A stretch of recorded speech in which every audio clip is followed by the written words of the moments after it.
ਹਰੇ ਇਨਕਲਾਬ ਬਾਰੇ ਕਿਹਾ ਜਾਂਦਾ ਹੈ ਵੀ ਉਹਨੇ ਪੰਜਾਬ ਨੂੰ ਵਰਦਾਨ ਦੀ ਬਜਾਏ ਉਹ ਪੰਜਾਬ ਵਾਸਤੇ ਇੱਕ ਸਰਾਪ ਵਾਂਗੂ ਸਾਬਿਤ ਹੋਇਆ ਹੈ ਕਿ ਉਹਨੇ ਜ਼ਿਆਦਾ ਨੁਕਸਾਨ ਕੀਤਾ ਹੈ। ਕੀ ਇਹ ਗੱਲ ਸਹੀ ਹੈ ਕਿ ਗ੍ਰੀਨ ਰੈਵੋਲੂਸ਼ਨ ਜਾਂ ਹਰਾ ਇਨਕਲਾਬ ਪੰਜਾਬ ਵਾਸਤੇ ਨੁਕਸਾਨਦੇਹ ਰਿਹਾ ਹੈ? ਪੰਜਾਬ ਵਿੱਚ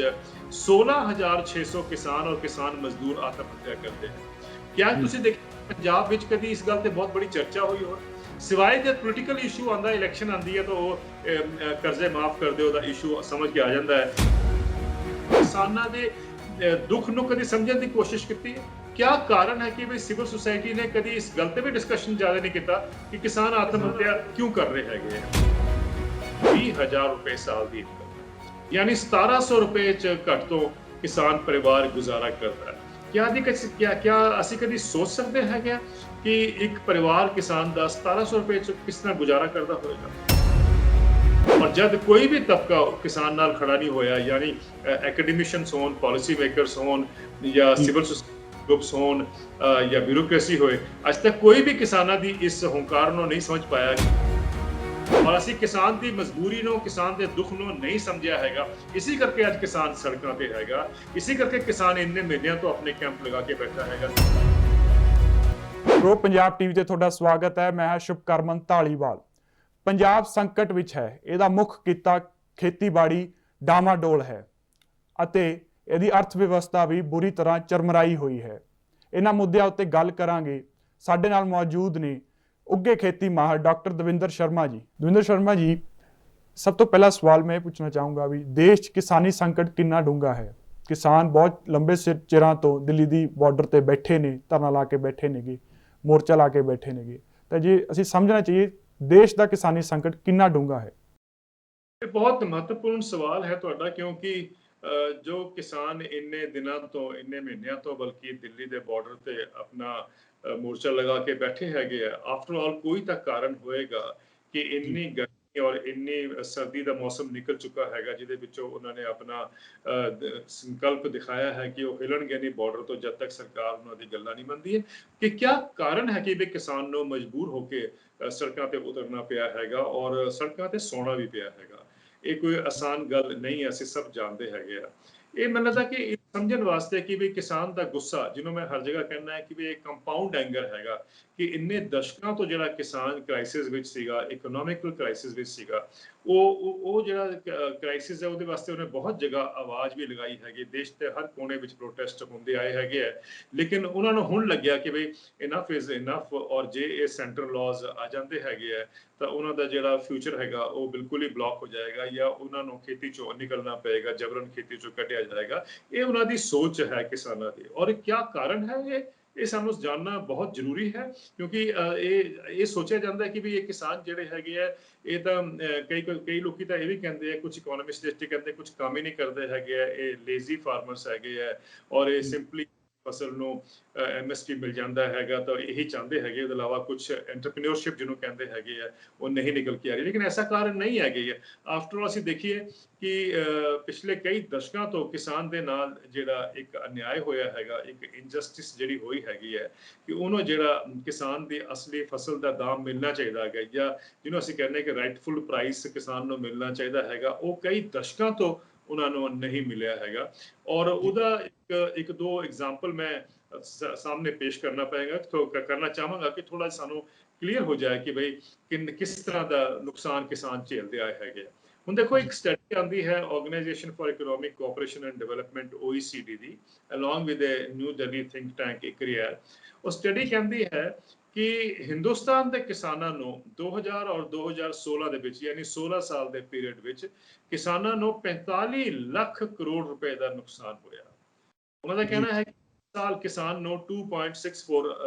ਲੱਖ ਕਰੋੜ ਦਾ ਨੁਕਸਾਨ ਹੋ ਰਿਹਾ ਸੀਗਾ। ਔਰ ਇਹ ਮੇਰਾ ਮੰਨਣਾ ਹੈ ਕਿ ਇਹ ਥੋੜੀ ਅੰਡਰ ਐਸਟੀਮੇਟ ਹੈ, ਕਿਉਂਕਿ ਉਸ OECD ਸਟੱਡੀ ਨੇ ਕੁਝ ਹੀ ਕ੍ਰੌਪਸ ਨੂੰ ਸਟੱਡੀ ਕੀਤਾ ਸੀਗਾ ਔਰ ਇਹ ਸਾਨੂੰ ਇੱਕ ਫਿਗਰ ਦਿੱਤੀ ਹੈਗੀ which is of course very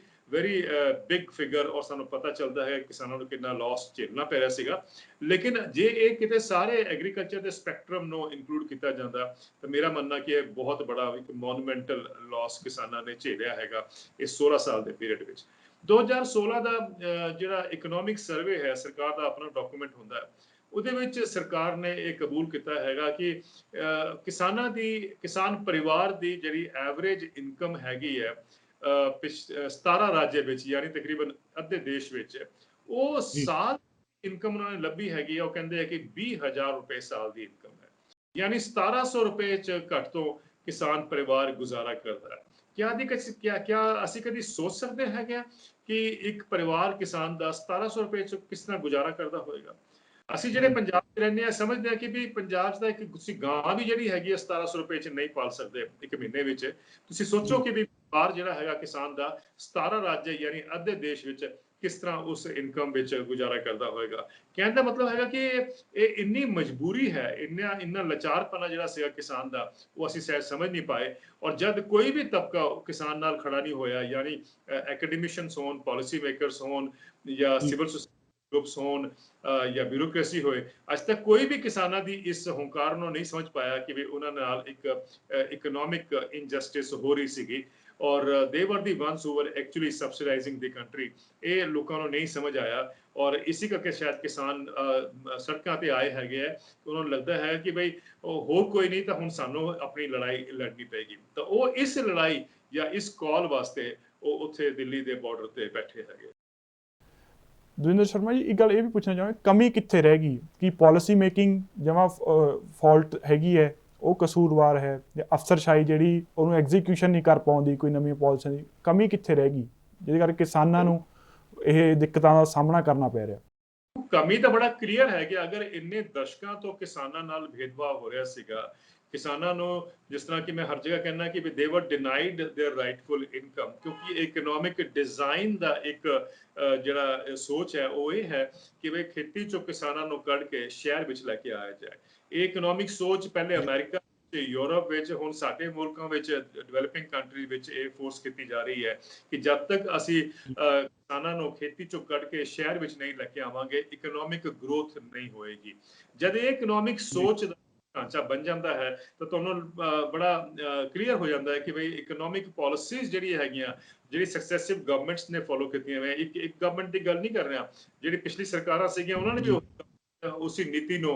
ਸਭ ਗਵਰਨਮੈਂਟਸ ਨੇ ਉਸੇ ਨੀਤੀ ਨੂੰ ਫੋਲੋ ਕੀਤਾ ਹੈਗਾ ਕਿ ਬਈ ਕਿਸਾਨਾਂ ਨੂੰ ਖੇਤੀ ਚੋਂ ਕੱਢ ਕੇ ਅਸੀਂ ਸ਼ਹਿਰ ਵਿੱਚ ਲੈ ਕੇ ਆਈਏ। ਇਹ ਜਿਹੜੀ ਪਾਲਿਸੀ ਸੀਗੀ ਕਿਸਾਨਾਂ ਨੂੰ ਖੇਤੀ ਚੋਂ ਕੱਢ ਕੇ ਸ਼ਹਿਰ ਵਿੱਚ ਲੈ ਕੇ ਆਉਣਾ, ਇਹਨੂੰ ਇਕਨੋਮਿਕ ਗਰੋਥ ਵਾਸਤੇ ਬੜਾ ਇੰਪੋਰਟੈਂਟ ਮੰਨਿਆ ਗਿਆ ਹੈਗਾ, ਕਿਉਂਕਿ ਇਹ ਮੰਨਿਆ ਜਾਂਦਾ ਹੈ ਕਿ ਜਦ ਤੱਕ ਕਿਸਾਨਾਂ ਦਾ ਨੰਬਰ ਜ਼ਿਆਦਾ ਹੋਏਗਾ ਔਰ ਉਹ ਖੇਤੀ ਨਾਲ ਜੁੜਿਆ ਰਹੇਗਾ, ਉਹ ਤਦ ਤੱਕ ਜਾਂ ਪੋਪੂਲੇਸ਼ਨ ਦਾ ਜਿਹੜਾ ਪਰਸੈਂਟੇਜ ਹੋਏਗੀ ਖੇਤੀ ਨਾਲ ਜੁੜੀ ਰਹੇਗੀ, ਤਦ ਤੱਕ ਉਹ ਦੇਸ਼ ਦੀ ਇਕਨੋਮਿਕ ਗਰੋਥ ਨਹੀਂ ਹੋ ਸਕਦੀ ਹੈ। ਜਦ ਇਹ ਸੋਚ ਆ ਜਾਂਦੀ ਹੈ ਤਾਂ ਸਰਕਾਰ ਦਾ ਇੱਕ ਜਿਹੜਾ ਕੋਸ਼ਿਸ਼ ਰਹੀ ਹੈਗੀ ਜਾਂ ਪ੍ਰਯਾਸ ਰਿਹਾ ਹੈਗਾ ਕਈ ਦਸ਼ਕਾਂ ਤੋਂ, ਇਹ ਸੀਗਾ ਕਿ ਵੀ ਤੁਸੀਂ ਇਕਨੋਮਿਕ ਕੰਡੀਸ਼ਨ ਐਸੇ ਕ੍ਰੀਏਟ ਕਰੋ ਕਿ ਕਿਸਾਨ ਮਜਬੂਰਨ ਖੇਤੀ ਛੱਡ ਕੇ ਸ਼ਹਿਰ ਦੀ ਤਰਫ ਰਸਤਾ ਦੇਖੇ। ਔਰ ਇਹੀ ਕਾਰਨ ਸੀਗਾ ਕਿ ਇੰਨੇ ਦਸ਼ਕਾਂ ਤੋਂ ਅਸੀਂ ਦੇਖ ਰਹੇ ਕਿ ਕਿਸਾਨ ਜਿਹੜੇ ਹੈਗੇ ਆ ਉਹ ਇੱਕ ਮਜਬੂਰ ਹੋ ਕੇ, ਆਬਵੀਅਸਲੀ ਕੋਈ ਨਹੀਂ ਚਾਹੁੰਦਾ ਕਿ ਆਪਣੇ ਖੇਤ ਨੂੰ ਛੱਡ ਕੇ ਉਹ ਬਾਹਰ ਜਾਏ, ਲੇਕਿਨ ਮਜਬੂਰਨ, ਕਿਉਂਕਿ ਜਦ ਖੇਤੀ 'ਚ ਕੁਝ ਨਹੀਂ ਮਿਲ ਰਿਹਾ ਹੈਗਾ ਜਾਂ ਖੇਤੀ ਹੈਜ਼ ਬਿਕਮ ਅਨਰੈਮਿਨੇਟਿਵ, ਤਾਂ ਕਿਸਾਨ ਕੀ ਕਰੇਗਾ? ਉਹ ਲਾਚਾਰ ਹੋ ਕੇ ਫਿਰ ਉਹ ਖੇਤੀ ਛੱਡ ਕੇ, ਅਬੈਂਡਨ ਕਰਕੇ ਉਹ ਸ਼ਹਿਰ ਦਾ ਰੁਖ ਬਦਲਦਾ ਹੈਗਾ। ਔਰ ਇਹ ਸਰਕਾਰੀ ਆંકੜੇ ਕਹਿੰਦੇ ਹੈਗੇ ਕਿ ਅੱਜ ਸਾਡਾ ਜਿਹੜਾ ਪਲਾਨ ਦਾ ਰੇਟ ਹੈਗਾ ਉਹ 1.86% ਹੈ, ਔਰ ਇੱਕ ਸਾਡਾ ਨੀਤੀ ਆਯੋਗ ਜਾਂ ਸਾਡੇ ਦੇਸ਼ ਦੇ ਇਕਨੋਮਿਸਟ ਮੰਨਦੇ ਹੈ ਕਿ ਜਦ ਇਸ ਰੇਟ ਜਿਹੜਾ ਹੈਗਾ ਪਲਾਨ ਦਾ 2.4% ਹੋ ਜਾਏਗਾ ਤਾਂ ਕਿਸਾਨਾਂ ਦੀ ਇਨਕਮ ਜਿਹੜੀ ਹੈ बढ़ ਜਾਏਗੀ। ਮੈਨੂੰ ਸਮਝ ਨਹੀਂ ਆਉਂਦਾ ਕਿ ਅਗਰ ਇਸੀ ਸੋਚ ਨਾਲ ਅਸੀਂ ਚੱਲਾਂਗੇ ਕਿ ਬਈ ਕਿਸਾਨਾਂ ਨੂੰ ਖੇਤੀ ਚੋਂ ਕੱਢ ਕੇ ਤਾਂ ਜਿੰਨੇ ਘੱਟ ਰਹਿ ਜਾਣਗੇ ਕਿਸਾਨ, ਉਹਨਾਂ ਦੀ ਇਨਕਮ बढ़ ਜਾਏਗੀ। ਇਹ ਜਿਹੜਾ ਐਕਸਪੈਰੀਮੈਂਟ ਹੈ, ਇਹ ਜਿਹੜੀ ਸੋਚ ਹੈ, ਇਹ ਵੀ ਉਸੇ ਇਕਨੋਮਿਕ ਡਿਜ਼ਾਈਨ ਦਾ ਹਿੱਸਾ ਹੈ। ਔਰ ਇਹ ਜਿਹੜਾ ਕਿ ਅੱਜ ਸਾਨੂੰ ਪੁਸ਼ ਕੀਤਾ ਜਾ ਰਿਹਾ ਕਿ ਵੀ ਇਹ ਅਸੀਂ ਫੋਲੋ ਕਰਾਂਗੇ ਤਾਂ ਹੀ ਕਿਸਾਨ ਦੀ ਪ੍ਰਗਤੀ ਹੋਏਗੀ। ਲੇਕਿਨ ਇੰਟਰਸਟਿੰਗਲੀ ਇਹ ਸਮਝਣਾ ਬਹੁਤ ਜ਼ਰੂਰੀ ਹੈ ਕਿ ਇਹੀ ਜਿਹੜਾ ਤਰੀਕਾ ਹੈਗਾ ਕਿ ਵੀ ਕਿਸਾਨਾਂ ਨੂੰ ਖੇਤੀ 'ਚ ਅਗਰ ਉਹਨਾਂ ਦੀ ਪੋਪੂਲੇਸ਼ਨ ਘੱਟ ਹੋ ਜਾਂਦੀ ਹੈ ਜਾਂ ਘੱਟ ਰਹਿ ਜਾਂਦੀ ਹੈਗੀ ਹੈ ਤਾਂ ਉਹਨਾਂ ਦੀ ਇਨਕਮ बढ़ेगी। ਤਾਂ ਅਮਰੀਕਾ 'ਚ ਨਹੀਂ ਹੋਇਆ। ਅੱਜ ਅਮਰੀਕਾ ਵਿੱਚ ਮਾਤਰ 1.5% ਕਿਸਾਨ ਖੇਤੀ ਵਿੱਚ ਰਹਿ ਗਏ ਹੈਗੇ ਹੈ ਪੋਪੂਲੇਸ਼ਨ ਦਾ ਦੇਖੀਏ। ਔਰ ਫਿਰ ਵੀ ਉੱਥੇ ਇੰਨਾ ਭਿਅੰਕਰ ਕ੍ਰਾਈਸਿਸ ਹੈਗਾ ਐਗਰੀਕਲਚਰ ਦਾ ਕਿ ਪਿਛਲੇ ਸਾਲ 2020 ਵਿੱਚ ਉਹਨਾਂ ਦੇ ਕਿਸਾਨਾਂ ਦੇ ਉੱਪਰ $425 ਬਿਲੀਅਨ ਦਾ ਕਰਜ਼ਾ ਖੜਾ ਸੀਗਾ। ਔਰ ਉਹ ਵੀ ਹਰ 5 ਸਾਲ ਬਾਅਦ ਉਹਨਾਂ ਨੂੰ ਮੈਸਿਵ ਸਬਸਿਡੀ ਮਿਲਦੀਆਂ ਹੈਗੀਆਂ ਅੰਡਰ ਦੀ ਫਾਰਮ ਬਿੱਲ। ਉਹਦੇ ਬਾਵਜੂਦ ਵੀ $25 ਬਿਲੀਅਨ ਦਾ ਕਰਜ਼ਾ ਖੜਾ ਹੈ ਔਰ ਪੋਪੂਲੇਸ਼ਨ ਸਿਰਫ 1.5% ਰਹਿ ਗਈ ਹੈ ਖੇਤੀ ਵਿੱਚ। ਤਾਂ ਜਿਹੜੀ ਸੋਚ ਹੈ ਕਿ ਬਈ ਪੋਪੂਲੇਸ਼ਨ ਜਦ ਘੱਟ ਹੋ ਜਾਏਗੀ ਐਗਰੀਕਲਚਰ ਤਾਂ ਉਹਨਾਂ ਦੀ ਇਨਕਮ बढ़नी चाहिए, ਉਹ ਉੱਥੇ ਨਹੀਂ ਅਗਰ ਕੰਮ ਕੀਤੀ ਹੈ ਤਾਂ ਅਸੀਂ ਨਹੀਂ ਸੋਚ ਸਕਦੇ ਜਾਂ ਅਸੀਂ ਸੋਚਣਾ ਨਹੀਂ ਚਾਹੁੰਦੇ ਕਿ ਹਿੰਦੁਸਤਾਨ ਵਿੱਚ ਉਹ ਕਿਸ ਤਰ੍ਹਾਂ ਕੰਮ ਕਰੇਗੀ। ਔਰ ਇਸੇ ਕਰਕੇ ਮੈਨੂੰ ਲੱਗਦਾ ਹੈ ਕਿ ਇਹ ਜਿਹੜਾ ਇਕਨੋਮਿਕ ਡਿਜ਼ਾਈਨ ਜਿਹੜਾ ਹੈਗਾ ਇਹ ਆਬਵੀਅਸਲੀ ਇਹਦੇ ਵਿੱਚ ਪਾਲਿਸੀ ਮੇਕਰਸ ਦਾ ਰੋਲ ਹੈਗਾ। ਕਿਸਾਨ ਤਾਂ ਉਹਦੇ ਵਿੱਚ ਆਪਣਾ ਜਿਹੜਾ ਰੋਲ ਅਦਾ ਕਰ ਰਹੇ ਹੈ, ਹਰ ਸਾਲ ਰਿਕਾਰਡ ਪ੍ਰੋਡਕਸ਼ਨ ਦਿੰਦੇ ਹੈਗੇ ਦੇਸ਼ ਨੂੰ, ਲੇਕਿਨ ਦੇਸ਼ ਨੇ ਕਦੀ ਇਹ ਨਹੀਂ ਸੋਚਿਆ ਜਾਂ ਦੇਸ਼ ਉਹਨਾਂ ਨਾਲ ਖੜਾ ਨਹੀਂ ਹੋਇਆ ਕਿ ਇਹਨਾਂ ਦਾ ਜਿਹੜਾ ਇੱਕ ਵੈਲਫੇਅਰ ਹੈਗਾ, ਲਾਈਵਲੀਹੁੱਡ ਜਿਹੜੇ ਉਹਨਾਂ ਦੇ ਹੈ ਉਹ ਕਿਸ ਤਰ੍ਹਾਂ ਸਿਕਿਉਰ ਕੀਤਾ ਜਾਏ, ਉਹਨੂੰ ਕਿਸ ਤਰ੍ਹਾਂ ਵਾਇਬਲ ਬਣਾਇਆ ਜਾਏ। ਸਰ ਜਿਵੇਂ ਤੁਸੀਂ ਗੱਲ ਕੀਤੀ ਵੀ ਵਿਦੇਸ਼ੀ ਮਾਡਲ ਆਪਾਂ ਉਰੇ ਇੰਪਲੀਮੈਂਟ ਕਰ ਰਹੇ ਹੈਗੇ ਆ, ਜਿਹੜੀ ਮੌਜੂਦਾ ਸਰਕਾਰ ਹੈ ਬੀਜੇਪੀ ਦੀ, ਉਹ ਸਾਰਾ ਦਿਨ ਪ੍ਰਚਾਰ ਹੀ ਕਰਦੀ ਹੈ ਸਵਦੇਸ਼ੀ ਸਵਦੇਸ਼ੀ ਸਵਦੇਸ਼ੀ, ਚਾਹੇ ਉਹਨਾਂ ਦਾ ਪੋਲੀਟੀਕਲ ਵਿੰਗ ਵੀ ਹੋ ਜਾਏ, ਆਰਐਸਐਸ ਹੋ ਜਾਏ,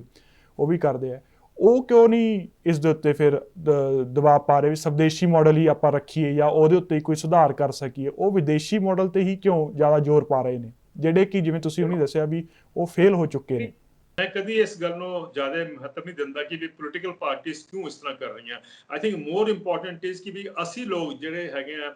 ਸਿਵਲ ਸੁਸਾਇਟੀ ਦਾ ਰੋਲ ਹੋਏ, ਮੀਡੀਆ ਦਾ ਰੋਲ ਹੋਏ, ਅਸੀਂ ਆਪਣਾ ਰੋਲ ਅਦਾ ਕਰ ਪਾ ਰਹੇ ਕਿ ਨਹੀਂ ਕਰ ਪਾ ਰਹੇ। ਉਹ ਬਹੁਤ ਇੰਪੋਰਟੈਂਟ ਇਸ ਕਰਕੇ ਹੈ ਕਿਉਂਕਿ ਆਫਟਰ ਆਲ ਅਗਰ ਅਸੀਂ ਨਾ ਸਮਝਾਂਗੇ ਕਿ ਵੀ ਸੰਕਟ ਕਿੱਥੇ ਹੈਗਾ ਖੇਤੀ ਦਾ, ਤਾਂ how do we make it a public narrative ਕਿ ਬਈ ਇਹ ਕ੍ਰਾਈਸਿਸ ਹੈਗਾ ਔਰ ਇਹ ਰਿਐਲਿਟੀਜ਼ ਹੈਗੀਆਂ ਔਰ ਸਾਨੂੰ ਫੋਕਸ ਇਸ ਚੀਜ਼ ਤੇ ਕਰਨਾ ਚਾਹੀਦਾ। ਕਿਤੇ ਨਾ ਕਿਤੇ ਤਾਂ ਸਾਡਾ ਵੀ ਤਾਂ ਫੇਲੀਅਰ ਰਿਹਾ ਹੈਗਾ ਨਾ। ਆਫਟਰ ਆਲ ਇੰਨੇ ਦਸ਼ਕਾਂ ਤੋਂ ਤੁਸੀਂ ਦੇਖਿਆ, ਕਦੀ ਮੈਂ ਤੁਹਾਨੂੰ ਇੱਕ ਫਿਗਰ ਦਿੱਤੀ ਸੀਗੀ ਕਿ ਬਈ OECD ਦੀ ਰਿਪੋਰਟ ਕਹਿੰਦੀ ਹੈ ਕਿ 45 ਲੱਖ ਕਰੋੜ ਰੁਪਏ ਦਾ 16 ਸਾਲ ਵਿੱਚ ਨੁਕਸਾਨ ਹੋਇਆ 2000 ਔਰ 2016 ਦੇ ਵਿੱਚ। ਤੁਸੀਂ ਮੈਨੂੰ ਦੱਸੋ, ਤੁਹਾਨੂੰ ਵੀ ਯਾਦ ਹੋਏਗਾ ਕਿਹੜੇ ਮੀਡੀਆ ਚੈਨਲ ਵਿੱਚ ਤੁਸੀਂ ਦੇਖਿਆ ਉਹਦੇ ਉੱਪਰ ਕੋਈ ਡਿਸਕਸ਼ਨ ਵੀ ਹੋਇਆ ਹੋਵੇ? क्या कारण है कि मीडिया ने ਉਹਦੀ ਸੁਧ ਹੀ ਨਹੀਂ ਲਈ ਇਸ ਗੱਲ ਦੀ। ਅਗਰ ਕਾਰਪੋਰੇਟ ਨੂੰ 5 ਲੱਖ ਕਰੋੜ ਰੁਪਏ ਦਾ ਨੁਕਸਾਨ ਹੋ ਗਿਆ ਹੁੰਦਾ ਤਾਂ ਅੱਜ ਹੰਗਾਮਾ ਹੋ ਜਾਣਾ ਸੀਗਾ ਸਾਰੇ ਦੇਸ਼ ਵਿੱਚ ਕਿ ਸਾਹਿਬ ਇਹ ਪਾਲਿਸੀ ਐਨਾਲਿਸਿਸ ਹੈ ਸਾਡੇ ਕੋਲ, ਸਾਨੂੰ ਇਨਵੈਸਟਮੈਂਟ ਕਰਨੀ ਚਾਹੀਦੀ ਹੈ, ਇਕਨੋਮਿਕ ਸਟਿਮੂਲਸ ਪੈਕੇਜ ਦਿਓ ਕਾਰਪੋਰੇਟ ਨੂੰ, ਸਾਰੀ ਗੱਲਾਂ ਹੋਣੀ ਚਾਹੀਦੀਆਂ। ਲੇਕਿਨ ਕਿਆ ਗੱਲ ਹੈ ਕਿ ਬਈ ਜਦ ਕਿਸਾਨਾਂ ਨੂੰ 45 ਲੱਖ ਕਰੋੜ ਰੁਪਏ ਦਾ ਨੁਕਸਾਨ ਹੋਇਆ ਹੈਗਾ, ਜੋ ਕਿ OECD ਰਿਪੋਰਟ ਕਹਿੰਦੀ ਹੈਗੀ ਹੈ, ਕਿਤੇ ਵੀ ਮੈਂ ਇਹ ਜੀ ਡਿਸਕਸ਼ਨ ਜਾਂ ਡਿਲੀਬਰੇਸ਼ਨਸ ਜਾਂ ਮੈਂ ਪੈਨਲ ਡਿਸਕਸ਼ਨ ਜਾਂ ਯੂਨੀਵਰਸਿਟੀ ਵਿੱਚ ਚਰਚਾ ਹੋਈ ਹੋਏ ਜਾਂ ਸਰਕਾਰ ਵਿੱਚ ਚਰਚਾ ਹੋਈ, ਕਿਆ ਕਾਰਨ ਹੈਗਾ? ਸੋ ਮੇਰਾ ਕਹਿਣ ਦਾ ਮਤਲਬ ਹੈਗਾ ਕਿ we as a society also should look into our role ਕਿ ਅਸੀਂ ਉਹ ਅਦਾ ਕੀਤਾ ਹੈਗਾ ਕਿ ਨਹੀਂ ਕੀਤਾ ਹੈਗਾ। ਸਭ ਕੁਝ ਸਰਕਾਰ ਤੇ ਸੁੱਟਣਾ, ਮੈਂ ਇਸ ਗੱਲ ਤੇ ਉਹ ਨਹੀਂ ਮੰਨਦਾ ਹੈਗਾ, ਕਿਉਂਕਿ ਕੋਈ ਵੀ ਸਰਕਾਰ ਹੋਏ, ਚਾਹੇ ਉਹ ਅੱਜ ਦੀ ਸਰਕਾਰ ਹੈਗੀ,